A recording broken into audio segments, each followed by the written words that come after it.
Hello, my name is Erin and I'm the editorial representative and the public relations officer of the Southern Branch of the Irish Patchwork Society.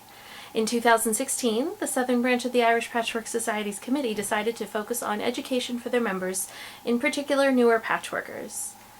We created this video series to be a resource for those newer patchworkers, and you can find it on our blog and on YouTube. In this video, you'll find some tips and tricks about using rotary cutters, so let's get started.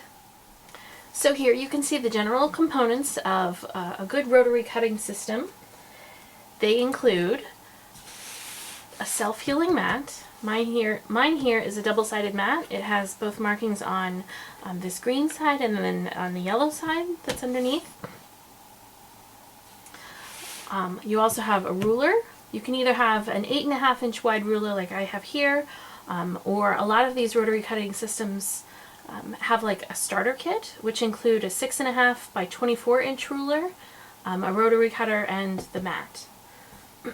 It's important to have a self-healing mat for two reasons. Mainly, you don't want to be cutting on your table. And you'll see that when I move this rotary cutter across the mat, no marks, no big digs happen into this mat. The self-healing mat means that when you run your rotary cutter, which is basically a razor blade across, that it does not hurt the mat when you do that. So this is a ruler that I bought after I bought a kit. I find that I like having the wider ruler as my basic cutting yardage ruler. But the thing that does the main work of rotary cutting is the rotary cutter. This is an Olfa rotary cutter. I find that I have liked this rotary cutter most of all, mainly because a lot of rotary cutting systems have a blade guard that you have to manually engage or disengage when you want to cut. But with this rotary cutter, all I have to do is pull this trigger-like thing, and it engages the rotary cutter, just the actual blade. So as I'm squeezing, it engages the blade, and then when I let go to put it down, it safely keeps your rotary cutter disengaged. That's very important because, say that you're cutting some fabric, and then if you have a rotary cutter that has the blade that you manually have to remember to put the cover up, what happens if you bang against it? You could really seriously cut yourself. So find the rotary cutter that works for you, the one that you like the best.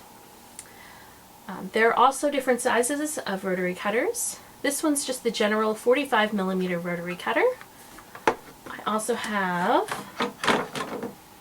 a large one here that is 60mm, and you can see that it also has that trigger engager.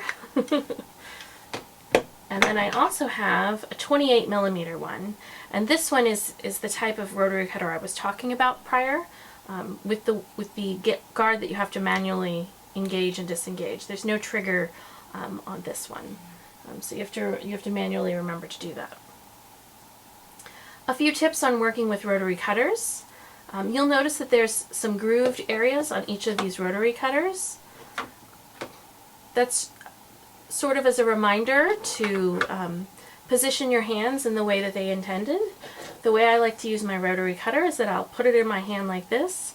I'll put my finger on the rotary cutter, and then I will put even pressure and do a somewhat fast, even push away from me. And that's something important that you have to remember, is that you always want to push your rotary cutter away from you. Again, it's just for safety.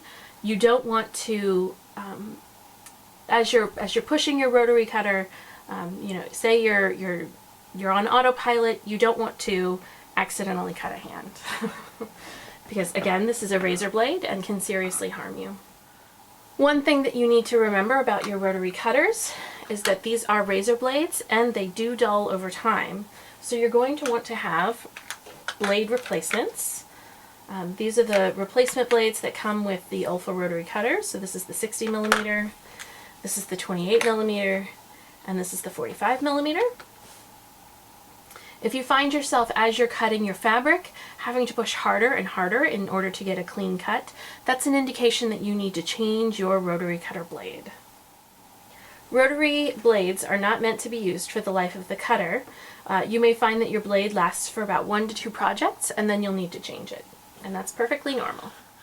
So with rotary cutting systems, pay attention to how you are supposed to change the blade.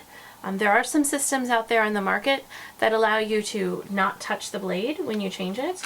Sadly, the Olfa is not one of them. You have to actually manually touch the blade when you're getting ready to put a new one in.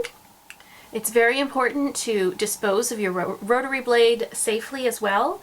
I like to save some boxes that came in from shipping, some cardboard boxes, and then I cut out a few squares and tape that rotary blade inside the square, and then tape another piece of cardboard square. So basically I'm making a rotary blade sandwich, and I find that's a nice safe way to dispose of the blade.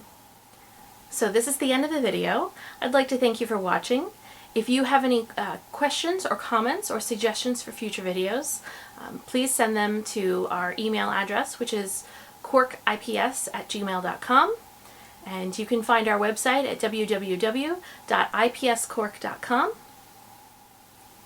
So we're taking next week off because I'll be traveling to London for the Spring Knitting and Stitching Show. I'll hopefully have a little bit of a report from there that I can post to YouTube and our website. So look for that, I guess, in a couple of weeks. So I hope you have a good week, and I'll see you then. Bye.